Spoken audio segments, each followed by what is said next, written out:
fast, where truth moves faster than a Holstein calf. No waiting on some pretty page.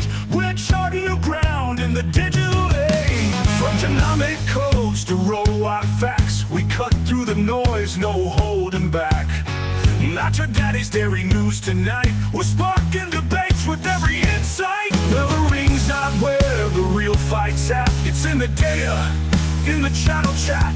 From pasture to processor to your morning cup, we're raising the stakes. Try and get ahead of herd. Yeah! Where the future's more than just a word. Ahead of herd. Come on!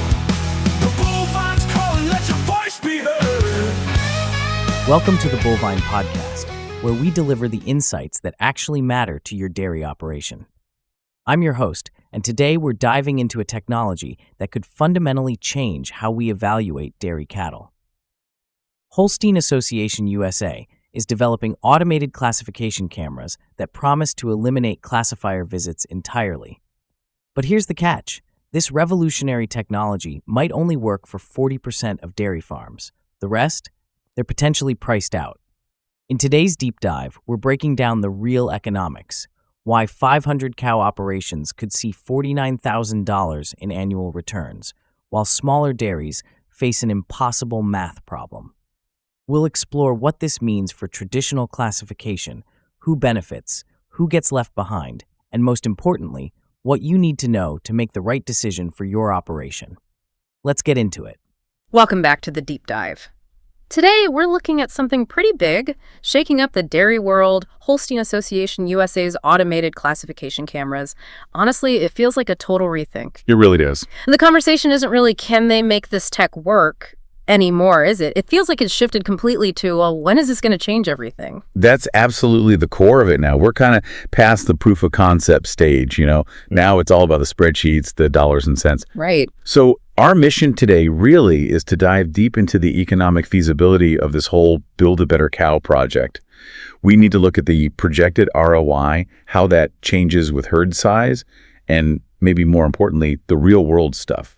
The practical infrastructure problems you actually hit on the farm. Yeah, the hurdles. And what really grabs me is how much this system aims to do. It's not just like those body condition scoring cameras we've seen, the BCS ones that basically just measure fat. No, it's way beyond that. Holstein's going for the full package, right? Mm-hmm. Comprehensive trait evaluation, what they call linear scoring. Exactly. Yeah. Linear scoring. For anyone not familiar, that's not just a simple checkbox.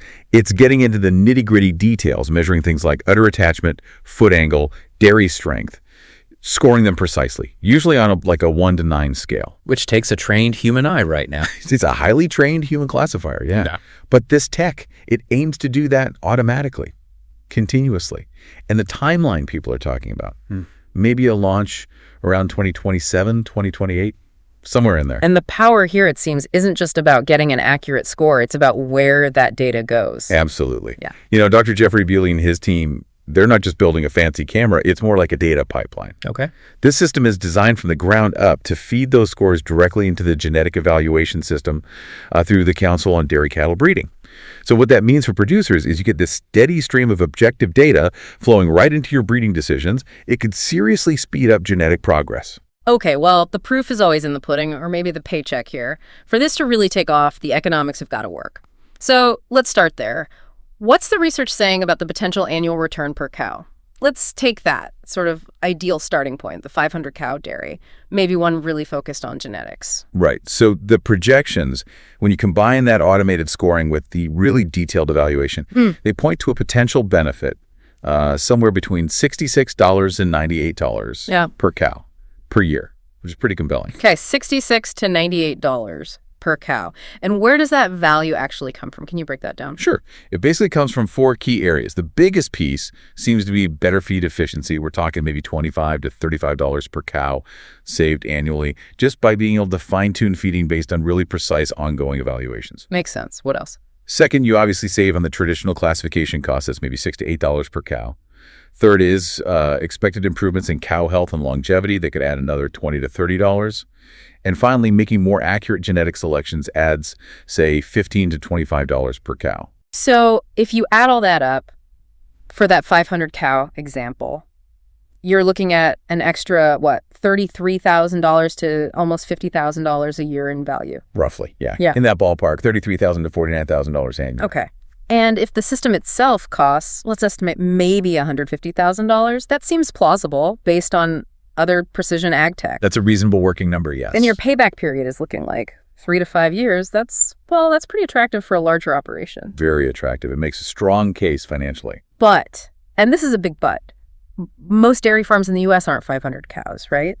So how does this picture change when you look at, say, a 200-cow dairy? That's a much more common size. If the per-cow benefit is the same, the total must look very different. It looks very different, and unfortunately those benefits, they just scale down directly. So for that 200-cow herd, the annual benefit drops to about $13,200 on the low end, maybe up to $19,600. Okay. Now you take that same $150,000 upfront cost, and suddenly the payback isn't 3-5 years. It stretches out. You're looking at 7.5 years, best case scenario, maybe even out to 11 years. Oof. 7.5 to 11 years. That's a much tougher sell, especially when you think about how fast technology changes. An 11-year payback is risky. It's incredibly difficult to justify. And that leads us right into the next major issue. It's not just about the purchase price. It's about what you need on the farm to even make it work. Yeah. The infrastructure, what I sometimes call the dirt and wires problem. Right. The practical stuff. Yeah. The success here really depends on having the right setup, this kind of 3D imaging. It creates massive amounts of data. We're talking huge files constantly. So you absolutely need serious enterprise-level internet bandwidth. Which, let's be honest, a lot of rural dairies just don't have. You're lucky if you can stream a movie sometime. Exactly. And you need reliable power, probably with backup systems. Plus, the camera system has to talk smoothly to whatever herd management software the farm is already using, without all that digital groundwork in place. The system isn't really a tool, it's just an expensive bottleneck, creating data you can't even use effectively. Okay, let me push back a bit here, though. I mean, you can hire a really top-notch human classifier, someone with years of experience for a few days a year. Can a camera, even a fancy 3D one, truly replicate that level of judgment, that experienced eye? That's a really fair point. And look, the argument for the tech isn't necessarily that it's better than the absolute best classifier having a perfect day. Okay. The value proposition is more about consistency and objectivity. The camera doesn't get tired. It doesn't have an off day. It gives you objective measurements 24/7. But you're absolutely right. To get that consistency, you need operational stability. And that's where the farm environment itself starts to cause problems. Real friction. Tell me about that friction. You mentioned climate differences being an issue. Yeah, we see basically two opposite problems depending on where you are. Take cold climates, think Wisconsin, upstate New York, places like that. The big issue is lens condensation. During morning milking, especially in winter, you get warm, humid air from the cows and the parlor hitting cold camera equipment. Moisture fogs up the lenses. We've heard from producers who literally have to spend time every single morning wiping down those lenses just to get a usable image.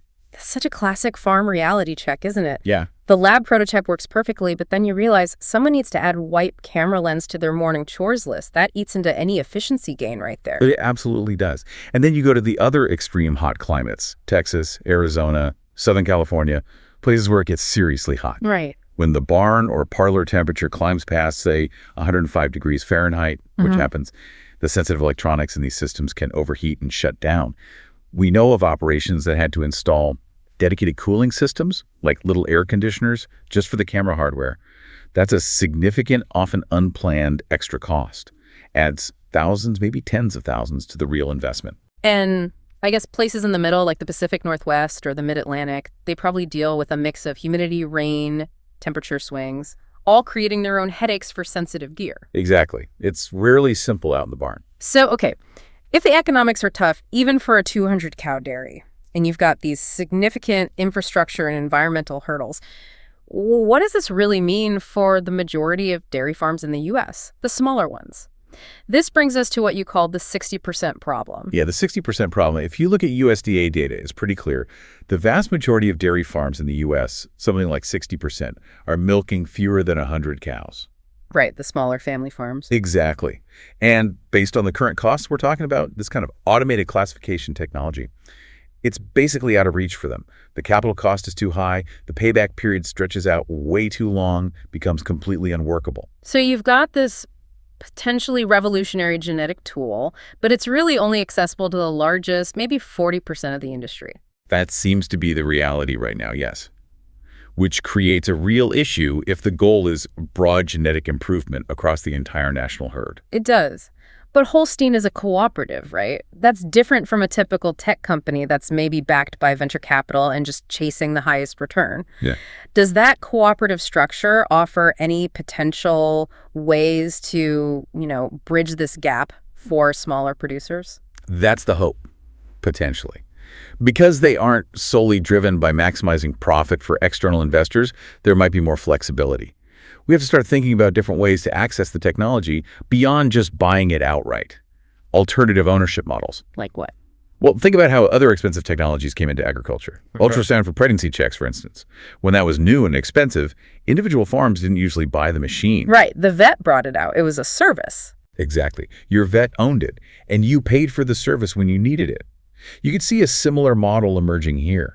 Maybe the classification organizations themselves, or even cooperatives, own the camera systems and provide the scanning as a service. Or maybe shared equipment, like how some co-ops share specialized feed analysis tools. That makes a lot of sense. Treat it like a utility or a service you pay for periodically rather than a massive capital investment up front. Precisely. Another factor is just time. Technology costs tend to come down. We'll likely see the price of these systems decrease over the next decade. You might think about it entering the late majority adoption phase, meaning more affordable and widespread, maybe around 2032 to 2035. Okay, so patience might help. Patience and also looking actively for support.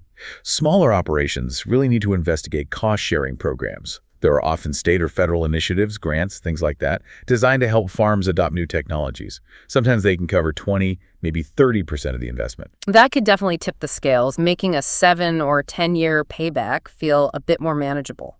It could be the key piece that makes it viable for some.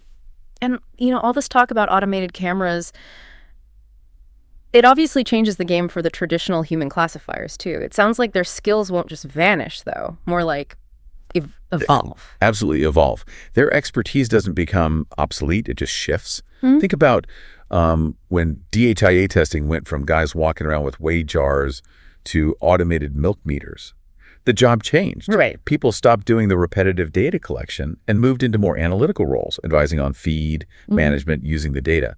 It'll likely be similar for classifiers. Their future roles will probably focus more on system calibration, helping farms interpret the huge amounts of data, providing advanced consulting, and maybe still doing the hands-on evaluation for the really elite, high-value animals where subtle nuances still matter. So if we're wrapping this up for you, the listener, maybe you're thinking about this technology for your own operation. There are really two big things to keep top of mind from our discussion today. First, that ROI reality check. Yeah. The numbers look good. A solid 3 to 5 year payback if you're running a large 500-plus cow dairy. But for a mid-size, say, 200-cow operation, that payback stretches out significantly, 7 to 11 years, making it a much tougher financial decision. In the second point, The infrastructure. It's absolutely critical and non-negotiable. Success hangs completely on your farm's technical setup. You need that robust, fast internet. You need reliable power, probably with backup.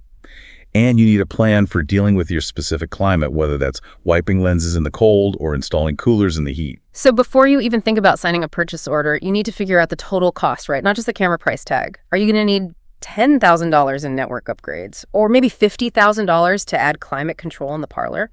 You need to ask the vendor hard questions. How does the system really perform under my barn conditions, not just in a controlled research setting? What's the plan for technical support when things go wrong? Exactly. And, thinking bigger picture, this all raises a really fundamental question for the industry, doesn't it? You have this powerful innovation, something that truly promises to accelerate genetic progress in dairy cattle like never before. Yeah. But will its main effect be to speed up consolidation? Yeah. Will it end up giving the largest 40% of dairies, the ones who could afford it, such a strong competitive edge that the smaller 60% just can't keep up? That feels like the core strategic challenge, the decision, really, that the dairy industry, especially with its cooperative roots, needs to grapple with as this technology rolls out. That's all for today's episode of the Bovine Podcast. Remember, technology is a tool, not a solution. Success comes from matching the right tools to your specific operational needs and capabilities. If you found value in today's discussion, subscribe to the Bovine Podcast wherever you get your podcasts, and visit us at thebulvine.com for the full article, economic breakdowns, and those 8 critical questions you should be asking any technology provider. We'll be back next week with more insights that cut through the industry noise and deliver the information you actually need to make profitable decisions. Until then, keep asking the tough questions, and remember, not every innovation is right for every operation, and that's perfectly okay. This is the Bullvine Podcast. Thanks for listening.